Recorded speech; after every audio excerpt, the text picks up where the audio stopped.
Hello बच्चा party. तो हम आ गए हमारे न्यू वीडियो के साथ जो कि है सारा आकाश पार्ट 13। तो पहले हमने पढ़ चुका है कि जो पार्ट 12 था वो गिले शिकवे की नाइट थी। तो गिले शिकवे की रात अब खत्म हो चुकी है, अब उसके बाद का टाइम।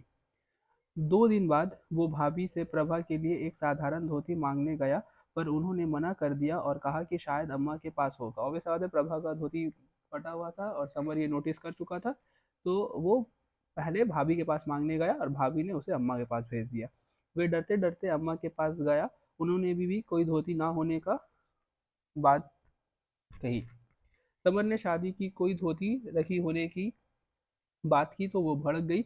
उसकी ससुराल से कुछ न आने की सफाई जोर जोर से चिल्ला चिल्ला कर देने लगी। उन्होंने समर पर ताना मारा कि बहू ने ही उसे सिखा पढ़ा कर भेजा है। तभी बाबूजी आए और माँ ने उनसे कहा कि वो अपनी शादी का हिसाब मांग रहा है। बाबूजी भी भड़क उठे। उन्होंने कहा, कमाने धमाने को कौड़ी नहीं और बहू की तरफदारी को शेर, शर्म नहीं आती, तू है इस बेहाई पर। देखो, जब अपने वाइफ के लिए लड़ भी रहा है तो उस पर भी घर वालों को परेशानी है। तो यहाँ से भी आरटीसी आ सकते हैं।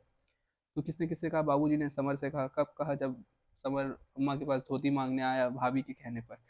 बाबूजी चले गए। समर अपनी कोठरी में आ गया, मैंने रूम में। किसी तरह समय निकालकर प्रभा वहां आ गई। उसने कहा कि उसके पास साड़ी है पर घर के काम से उन्होंने पहना ही नहीं उसे। तभी नीचे से ताना भरी आवाज आई, अब कहाँ गायब हो गई? बहू दाल उफन उफन कर चूल्हे में जा रही है। इस इसे उतार कर ही खस्म से बतियाने चली जाती है। मतलब क्या हो गया? मतलब तो ताना मारा जा रहा है कि अरे बाद में कान भर देना मेरा बेटा का, ठीक है ना, चुगली उगली कर देना, पहले जो काम ली हो उसको करो। समर को गुस्सा आ रहा था। वो कल्पना करने लगा कि काश उसे कोई गड़ा हुआ खजाना मिल जाता तो उन सब की नाक तक रुपया लेकर ठूस देता और कहता, लो चबाओ। तो देखो, ये वही समझ जो एक पार्ट पहले सोच रहा था अपना माँ बाप के लिए कुछ करेगा, और अभी उसे इतना खिन मच गया अपने घर वालों से, तो बोल रहा है कि ऐसा कुछ खजाना मिलता कि माँ बाप को खिलाकर बोलता, लो ठूसो। अब बच्चावाड़ी, यहाँ बहुत इंपॉर्टेंट पार्ट आने वाला है। यहाँ शिरीष भाई का इंट्रोडक्शन होगा। तो शिरीष भाई टोटल हमारे पास 4 बार आएंगे, तो उन चारों को आपको बहुत अच्छे से याद रखना पड़ेगा। तो सबसे पहला पार्ट कब है? 13 में। वो टूट गई और हकीकत सामने आ गई। उसने अपने मैट्रिक के सर्टिफिकेट को गोल मोल करके जेब में रखा और एम्प्लॉयमेंट एक्सचेंज चला गया। अच्छा, एम्प्लॉयमेंट एक्सचेंज एक ऐसा जगह होता है बच्चा, जहाँ पर ही अपनी डिग्री या फिर जितना भी आपने पढ़ा लिखा है उसे लेकर हम जाते हैं।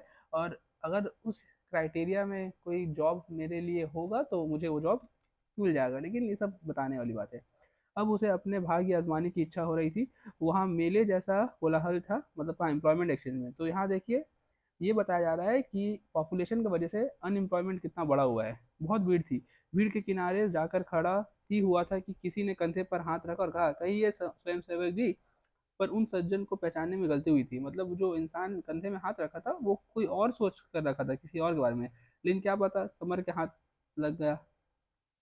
भीड़ का कारण पूछने पर उन्होंने बताया कि मजदूरों और क्लर्कों की भर्ती है। सामने बोर्ड पर अनेक नौकरियों के नाम के आगे क्रॉस लगे थे।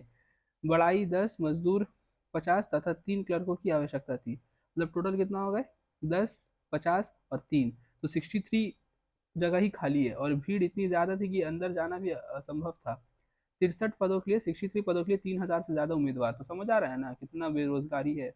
उसका नंबर कहाँ आता? क्योंकि इनमें से कोई एम्प्लॉयमेंट एक्सचेंज का भांजा होगा, कोई भतीजा। थोड़ी दूर साथ साथ लौटने पर उन साहब ने उसे कहा कि इन नेताओं को शर्म नहीं आती है जो कहते हैं कि अब भारत स्वतंत्र है। उसके निर्माण के लिए इंजीनियर, डॉक्टर, मशीन चलाने वाले लोग और वैज्ञानिक चाहिए। सच तो यह है कि इन्हें किसी की जरूरत नहीं है। उन्हें तो बस अपनी कोठियों की तैयारी हरी भरी रखने के लिए माली चाहिए तथा गाड़ी चलाने के लिए ड्राइवर।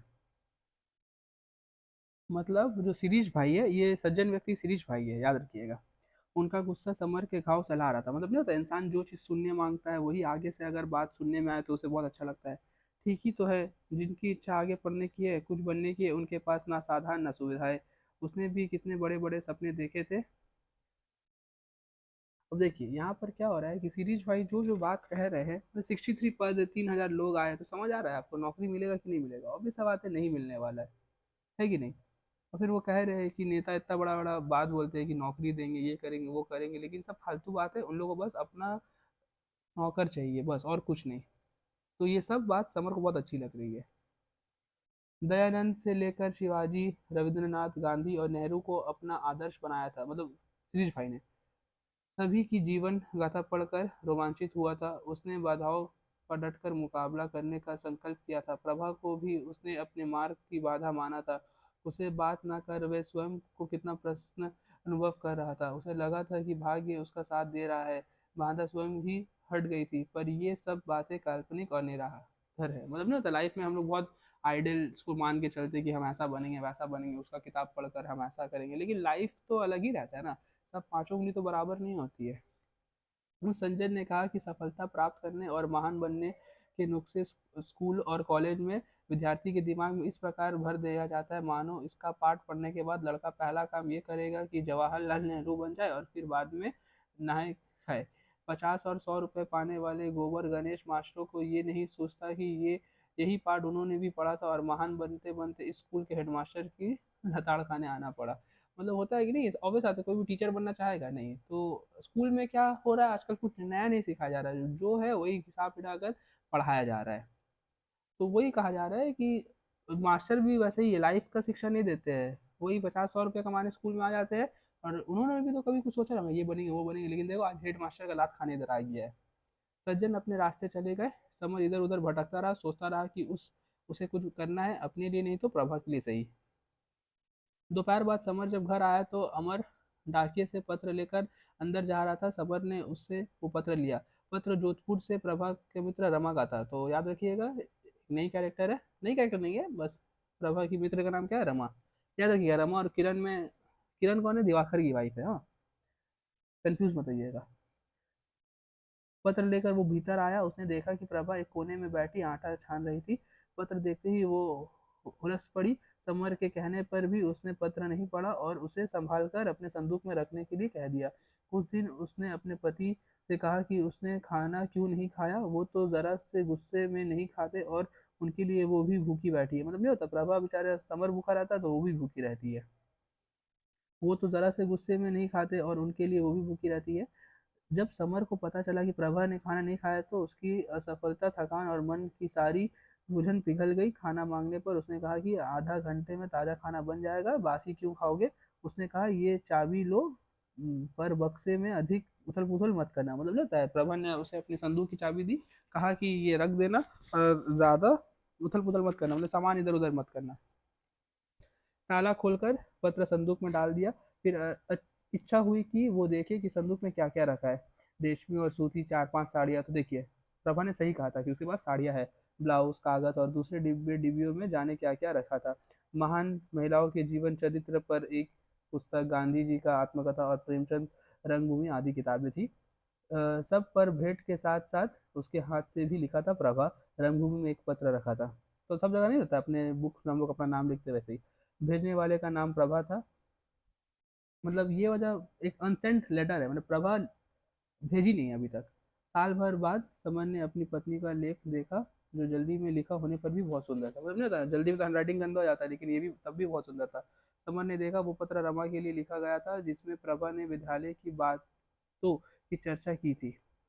संसार की हर, ये बहुत इंपॉर्टेंट है ये पाठ, संसार की हर अच्छी चीज को चाहने की कल्पना व भावुकता भरे सपने। किसी भी लड़की की शादी होती तो सोचा करती थी कि मेरा पति प्रोफेसर होगा, कहीं अफसर होगा, किसी बड़ी कंपनी का मैनेजर होगा। क्या क्या कल्पनाएं की थी, सुखी गृहस्थी की, पर सब कितना झूठा था। कल्पनाएं सच नहीं होती। हमारी हर हंसी पर भाग्य दांत पीसता है। हम रोते हैं तो वो खिलखिलाती है। कविता में बोलूँ तो कहूँगी कि उन सभी बचपनों के सपनों के दिए आज यथर के विषैले धुएं में घुट घुट कर बुझ गए हैं। नई नई मुसीबतें देखकर अब तो सिरहने तक नहीं होती, लगता है हृदय जमकर पत्थर हो गया है। मतलब नहीं होता है कि प्रभा ये लेटर कब लिखी है, मतलब शादी के बाद लिखी है। तो मतलब वो किसी को लिख रही है और ये लेटर कभी सेंड ही नहीं की है। ये नहीं होता है कि वो बता रही है कि जब शादी होता है तो सोचती है कि मेरा पति कितना बड़ा आदमी होगा, कितना खुशहाल जीवन होगा, लेकिन ऐसा असली में नहीं होता है। जब भी हम हंसते हैं तो भाग्य दांत पीसता है, मतलब वो हमेशा हमें नीचे दिखाना चाहता है।